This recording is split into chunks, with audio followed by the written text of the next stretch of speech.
The rain had stopped only moments ago, leaving faint streaks of silver against the kitchen window. Inside the quiet house, Ethan Cole stood motionless beside the sink, his fingers curled loosely around a coffee mug that had long gone cold. The morning light broke through the clouds, painting the floor in soft gold, yet there was no warmth in him.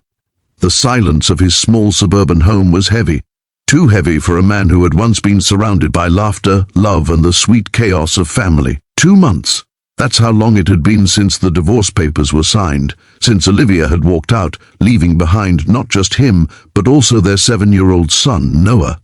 She had said she needed to find herself again, but Ethan knew she had simply grown tired of him, tired of their imperfect life, tired of his long hours and quiet nature.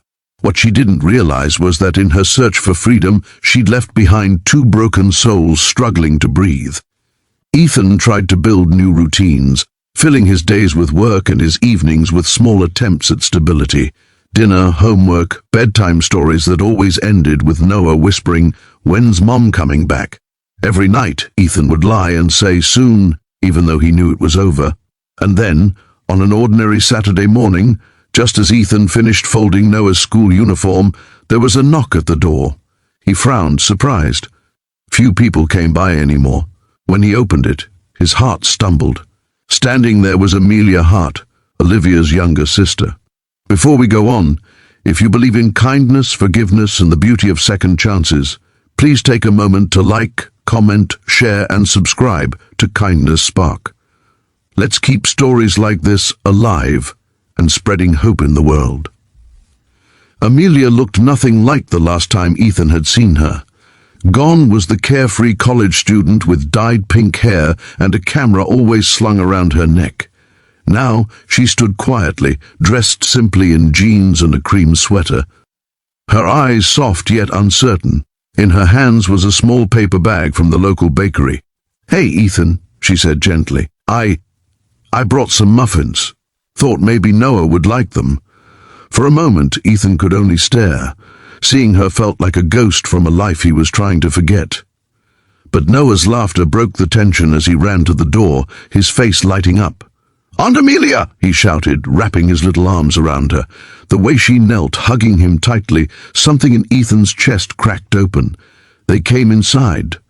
The scent of blueberry muffins soon filled the kitchen, blending with the quiet hum of the refrigerator. It was awkward at first. 2 people linked by a past neither wanted to talk about.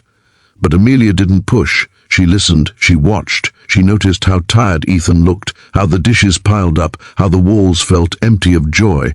As days turned into weeks, her visits became more frequent. Sometimes she dropped by after work to help Noah with art projects or to bring over home-cooked meals. Other times, she'd join them for walks in the park, letting Noah race ahead while she and Ethan followed behind, their conversations soft and unhurried. She never mentioned Olivia, not once. But Ethan could see the guilt in her eyes, the same guilt that mirrored his own. It wasn't just about the divorce, it was about the fractures between 2 families, about things left unsaid. Amelia had always been close to her sister, and when Olivia left, she too had lost something. A brother-in-law she respected, a nephew she adored. One Sunday afternoon, while Noah played on the living room floor, Ethan found himself asking, "Why are you really here, Amelia?" She hesitated, her fingers tracing the edge of a coffee mug. "Because I couldn't stop thinking about how you 2 were doing. She's in another city now. She's not coming back, Ethan." Her voice trembled slightly. "But you and Noah, you still feel like family to me. I didn't want to lose that too. Something." Inside him softened. There was no pity in her tone, no hidden agenda, just sincerity. For the first time in months, someone wasn't avoiding his pain or pretending everything was fine. She was simply there. The weeks that followed were filled with quiet transformations. Ethan found himself smiling again, though it startled him every time. Noah's laughter grew louder, the house brighter. Amelia had this way of breathing life into small moments, like turning burnt pancakes into laughter or making movie nights feel like little celebrations. Still, not everyone saw it the same way. One afternoon at the grocery store, an older neighbor named Mrs. Langley approached Ethan with a disapproving frown. "Ethan, dear, people are talking," she said in a hushed tone. "Your ex-wife's sister spending so much time here. It's not proper, you know." Ethan's jaw tightened. He forced a polite smile, but the comment cut deep. That night, as Amelia packed up her things after dinner, he said quietly, "Maybe you shouldn't come by so often. People, they misunderstand." Her expression fell, but she nodded. "If that's what you want." The next few days were painfully quiet. Noah asked where his aunt was, and Ethan could only say she was busy. The house felt cold again, empty. That's when Ethan realized something. He missed her, not just for Noah's sake, but for his own. The calm she brought, the laughter, the way she looked at him like he wasn't broken. It was a week later when a small accident changed everything.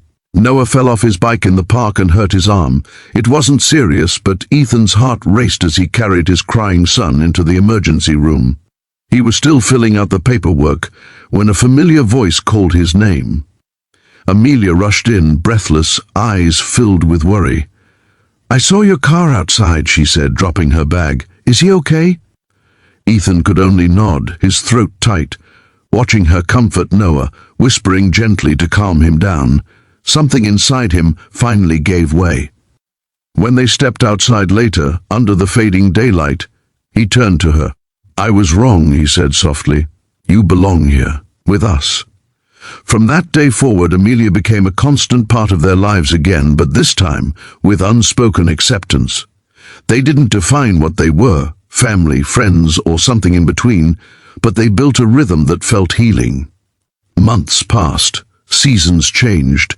Olivia occasionally called to check on Noah, but her voice was distant, detached. She never asked about Ethan, and he no longer waited for her to. He'd found peace, not in forgetting, but in learning that love can take new forms when least expected. One late afternoon, while they decorated the Christmas tree, Noah held up a small ornament shaped like a heart. "This one's for Aunt Amelia," he declared proudly. Ethan smiled, glancing at her across the room. She blushed slightly but didn't look away. That evening, after putting Noah to bed, Amelia stood by the window, watching the snow begin to fall. "You know," she said quietly, "I used to think love only came once, but maybe it's about finding new reasons to believe in it again." Ethan stepped closer, his voice low. "I think love comes to those who choose to stay when everyone else leaves." The words hung in the air, warm and unhurried. She turned toward him, and for the first time there was no uncertainty, just understanding. What followed in the months ahead stunned everyone around them. The same neighbors who once whispered now smiled when they saw them together at the farmer's market or walking Noah to school. Even Olivia, during one of her brief visits, looked at them with quiet acceptance. Maybe she saw what they had built, not a replacement for what was lost, but something new, something stronger. And one sunny morning, exactly a year after that first knock on his door, Ethan found himself standing in the kitchen again. But this time, he wasn't alone. Amelia was beside him, humming softly as she poured coffee, while Noah chased their golden retriever through the living room.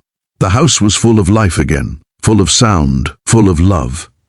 Ethan looked at Amelia and smiled, the kind of smile that spoke of gratitude, of forgiveness, of second chances he never thought he'd deserve. He reached for her hand. "Thank you," he whispered. "For what?" she asked. "For knocking on my door," he said simply. The sunlight spilled across their joined hands, and in that moment, Ethan knew that sometimes the most unexpected people bring you the peace you've been searching for all along. If this story touched your heart, please take a moment to like, comment, share, and subscribe to Kindness Spark. Every click helps spread stories of love, forgiveness, and second chances to those who might need a little hope today. And before we end, comment below with this simple promise: I believe in second chances, because sometimes one knock can change everything.